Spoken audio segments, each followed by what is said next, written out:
ഭൂപ്രശ്നങ്ങൾ പരിഹരിച്ചുകൊണ്ട് ഇടുക്കിയിലെ ജനങ്ങളെ സർക്കാർ സംരക്ഷിക്കുമെന്ന ജലവിഭവ വകുപ്പ് മന്ത്രി റോഷി അഗസ്റ്റിൻ വാത്തുകുടി ഗ്രാമപഞ്ചായത്തിൽ സംഘടിപ്പിച്ച വികസന സദസ്സിന്റെ ഉദ്ഘാടനം നിർവഹിച്ച് സംസാരിക്കുകയായിരുന്നു അദ്ദേഹം. പട്ടയഭൂമിയിലെ നിർമ്മാണ പ്രവർത്തനങ്ങൾ ക്രമവൽക്കരിക്കുന്നതിന് സർക്കാർ നിയമനിർമ്മാണം നടത്തി. കർഷകരെ സംരക്ഷിക്കുന്ന നിലപാടാണ് സർക്കാർ സ്വീകരിച്ചിരിക്കുന്നത്. 3000 സ്ക്വയർ ഫീറ്റ് വരെയുള്ള കെട്ടിടങ്ങൾ ക്രമവൽക്കരിക്കുന്നതിന് ഫീസ് സൗജന്യമാക്കി.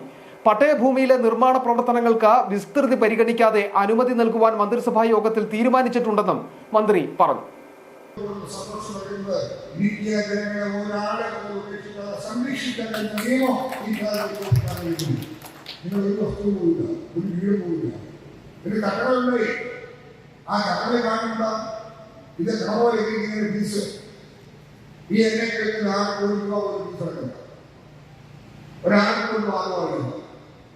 നമ്മുടെ വീടുണ്ട്, കൃഷികളുണ്ട്, ഞങ്ങളുടെ കളവ് വേണോ അത് മാറുണ്ടാക്കി വീട് എത്ര വീടുകളായാലും ക്രമവൽക്കരിക്കുന്നതിന് ഫീസില്ല.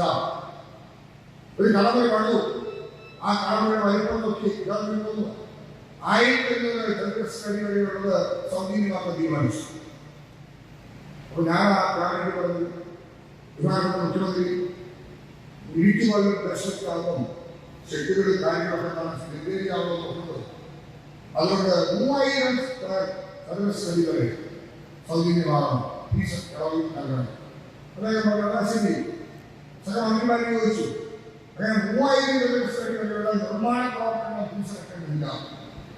3000 5000 വരെയുള്ള 5% 5% എന്ന് പറയുമ്പോൾ നിലവിലുള്ള ഫെയർ വാല്യൂവിന് ഒരേ സ്ഥലം ഉണ്ടെങ്കിൽ ആ ഒരേ പ്രശ്നത്തിൽ കെട്ടിടം നിൽക്കുന്ന 5 സെന്റാണെങ്കിൽ ആ 5 സെന്റിന്റെ സ്പിൻഡിലേക്ക് മാത്രം 5% കിട്ടുകയുള്ളൂ.